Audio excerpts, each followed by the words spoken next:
ಸಾರಥಿಯಲ್ಲಿ ಅದನ್ನು ಕಾಯ್ಕೊಂಡು ಬಂದಿದ್ದೇವೆ.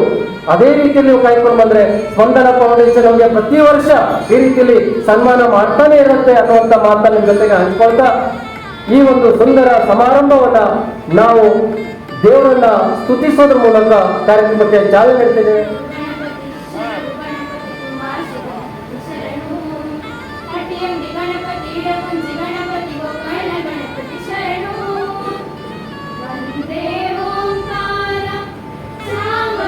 ನಾವು ಆ ಕಾರ್ಯಕ್ರಮವನ್ನ ನೆರವೇರಿಸ್ತಾ ಇದ್ದೇವೆ. ಅವರು ಇವತ್ತು ವೇದಿಕೆಯಲ್ಲಿ ಉಪಸ್ಥಿತರಿದ್ದಾರೆ. ಅವರಿಗೆ ನಾನು ವೈಯಕ್ತಿಕವಾಗಿಯೂ ನಮ್ಮ ಸಂಸ್ಥೆಯ ಪರವಾಗಿಯೂ ಮುಖ್ಯೋಪಾಧ್ಯಾಯರ ಪರವಾಗಿಯೂ ಎಲ್ಲ ಶಿಕ್ಷಕರ ಪರವಾಗಿಯೂ ವಿದ್ಯಾರ್ಥಿಗಳ ಪರವಾಗಿಯೂ ತುಂಬು ಹೃದಯದ ಸ್ವಾಗತವನ್ನು ಬಯಸ್ತಾ ಇದ್ದೇನೆ ಸರ್.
ಈ ಸನ್ಮಾನಕ್ಕೆ ಕಾರಣೀಕರ್ತರು ಯಾರು?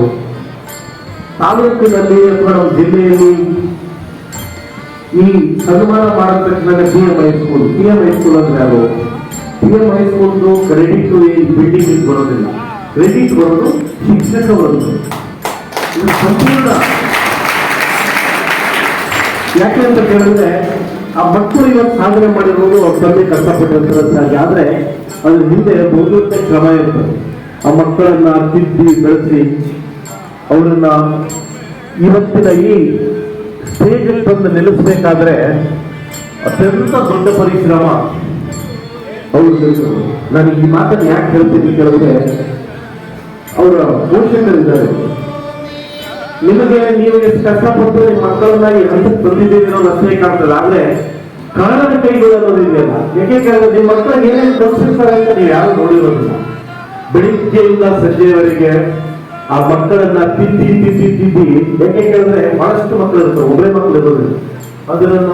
ಅವರನ್ನ ಒಂದು ರೂಪಿಸಿ ಒಂದು ಹಂತಕ್ಕೆ ತರುವವರೆಗೆ ಶಿಕ್ಷಕರ ಪಾತ್ರ ಬಹಳ ದೊಡ್ಡದಿರ್ತದೆ.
ನಮ್ಮ ತಾಂಡೇರವರು ಹೇಳಿದ್ರು ಸ್ಪಂದನ ಫೌಂಡೇಶನ್ ಸನ್ಮಾನ ಮಾಡಿದ್ವಿ. ನಿಜ ಹೇಳ್ತೀನಿ ಕೇಳಿ, ಯಾರ್ಯಾರು ಯಾವ್ಯಾವ ಕೆಲಸ ಮಾಡಿದ್ದಾರೆ ಅದ್ರ ಕ್ರೆಡಿಟ್ ಅವ್ರಿಗೆ ಸಿಗಬೇಕು. ಈ ಶಿಕ್ಷಕರಿಗೆ ಸನ್ಮಾನ ಮಾಡಬೇಕು ಅನ್ನೋ ಒಂದು ಸದಾಭಿಪ್ರಾಯ ಬಂದಿದ್ದು ನಿಜ ಹೇಳ್ತೀನಿ. ನಾವು ಸನ್ಮಾನ ಮಾಡಿರ್ಬೋದು, ಅದ್ರ ನನ್ನಿಂದಲ್ಲ, ಅದ್ರ ಕಾರಣದಿಂದಲ್ಲ ಜಗದೀಶ್ ಖಾನ್ ಅವನಿಗೆ ಶಿಕ್ಷಕರ ವಿಶೇಷವಾದ ಎಸ್ಸಿ ಅಧ್ಯಕ್ಷನಾಗಿ ನಾನು ಹೇಳೋಣ. ಶಿಕ್ಷಕರ ಸನ್ಮಾನ ನಾನು ಹೇಳಿದ ಒಳ್ಳೆ ಖುಷಿ ಮಾಡೋಣ. ಯಾಕೆ ಈ ಮಾತು ಹೇಳ್ತೀವಿ ಅಂದ್ರೆ, ಈಗ ನಮ್ಮ ತಾಂಡೇರವ್ರು ಹೇಳಿದ್ರು ಅವ್ರಿಗೆ ನಾವು ಸನ್ಮಾನ ಮಾಡೋದು ಖುಷಿ ಎಲ್ಲ ನಾ ಮಾಡಿದ್ದು ಇಲ್ಲ. ನಿಜವಾಗ್ಲೂ ಅದಕ್ಕೆ ಅರ್ಹ ವ್ಯಕ್ತಿ ಯಾರು ಹೇಳಿದ್ರೆ ಅದು ಜಗದೀಶ್ ಖಾರ್ಗೆ ಅಂತ ಹೇಳಕ್ ಬಯಸ್ತಿದೆ.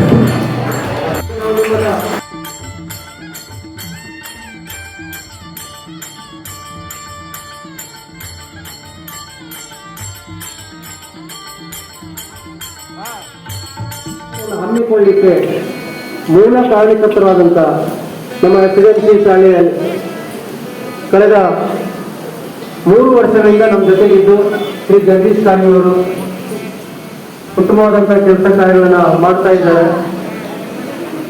ಆ ದಿಶೆಯಲ್ಲಿ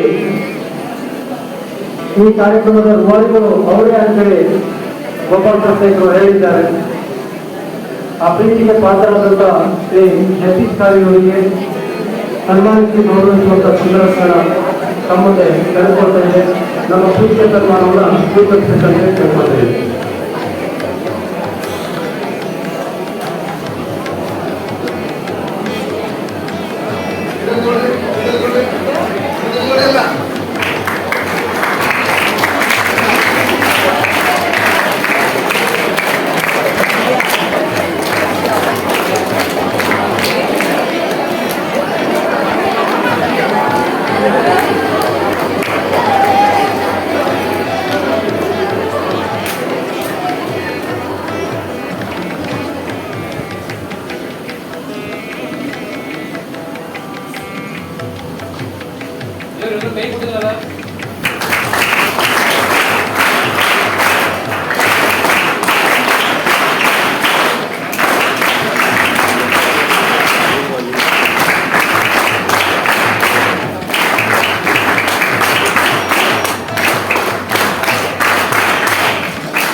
ಮಕ್ಕಳು ತಾಲೂಕಿನಲ್ಲೇ ಪ್ರಥಮ ಬರ್ತಾ ಇದ್ದಾರೆ.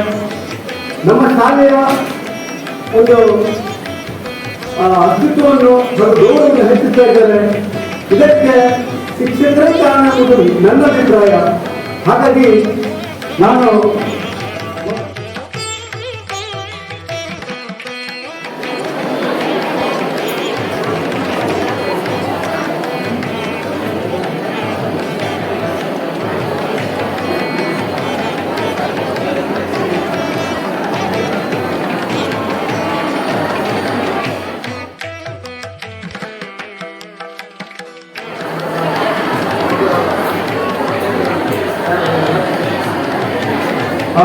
ಯೋಗನೃತ್ಯ ಸ್ಪರ್ಧೆಯಲ್ಲಿ ಸಾಧನೆ ಮಾಡಿದಂಥ ವಿದ್ಯಾರ್ಥಿಗಳಿಗೆ ಈಗ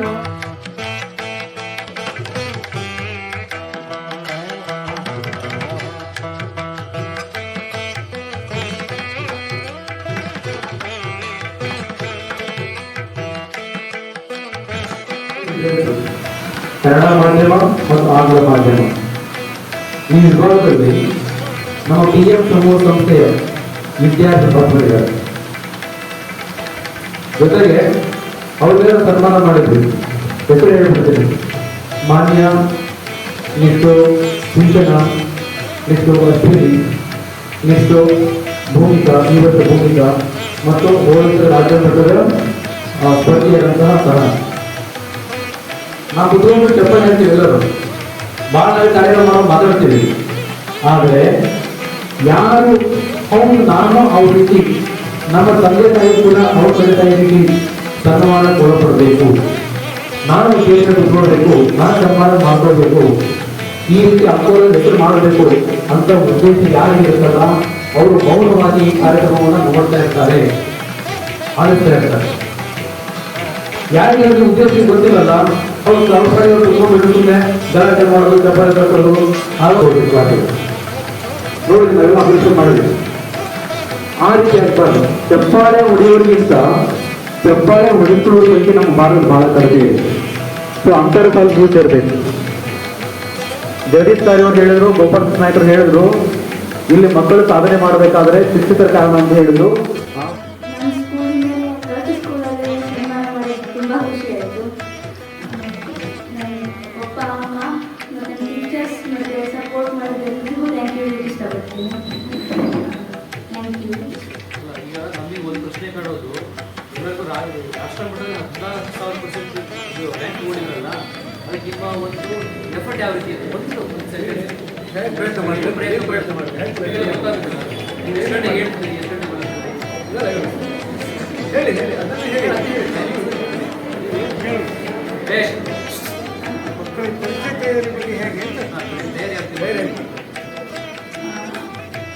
ಜೂನಿಯರ್ಸ್ಗಳಲ್ಲಿ ಇದು ಟೈಮ್ ಟೇಬಲಲ್ಲಿ ಓದೋದು ಅಂತ, ಟೈಮ್ ಟೇಬಲಲ್ಲಿ ಬೆಳಿಗ್ಗೆ ಓದಿ ಶುರು ಮಾಡೋದು, ರಾತ್ರಿ ಮಲಗೋದಂತ ಓದೋದು. ಪ್ಯಾರೆಂಟ್ಸು ಸಪೋರ್ಟ್ ಮಾಡಿದ್ರು, ಅಂದರೆ ಇಲ್ಲಾಂದರೆ ಆಗ್ತಿರಲಿಲ್ಲ. ಮನೇಲಿ ಅಂತ ಎನ್ವಿರಾನ್ಮೆಂಟ್ ಮಾಡಿಕೊಟ್ರು ಓದಲಿಕ್ಕೆ. ಆಫ್ಲೈನ್ ಮತ್ತು ಆನ್ಲೈನ್ ಕೋಚಿಂಗಲ್ಲಿ ಯಾವ ಥರ ಅಂತ ಕೇಳ್ತಿದ್ರು ಎಲ್ಲರೂ. ಅವಾಗ ಪಪ್ಪ ಯಾರು ಬೇಕು ನೋಡು ಅಂತ ಹೇಳಿದರು. ನಾನು ಹೊರಗಡೆ ಹೋದರೆ ಫುಡ್ ಎಲ್ಲ ಪ್ರಾಬ್ಲಮ್ ಆಗುತ್ತಲ್ಲ, ಅದಕ್ಕೆ ಆನ್ಲೈನಲ್ಲಿ ಕೋಚಿಂಗ್ ತಗೊಂಡಿದ್ದೆ. ಮತ್ತು ಎಲ್ಲರೂ ಸಪೋರ್ಟ್ ಮಾಡಿದ್ರು, ಕಷ್ಟನೂ ಪಟ್ಟಿದ್ದೆ. Thank you. ಟಿವಿ ನೋಡಲಿಲ್ಲ.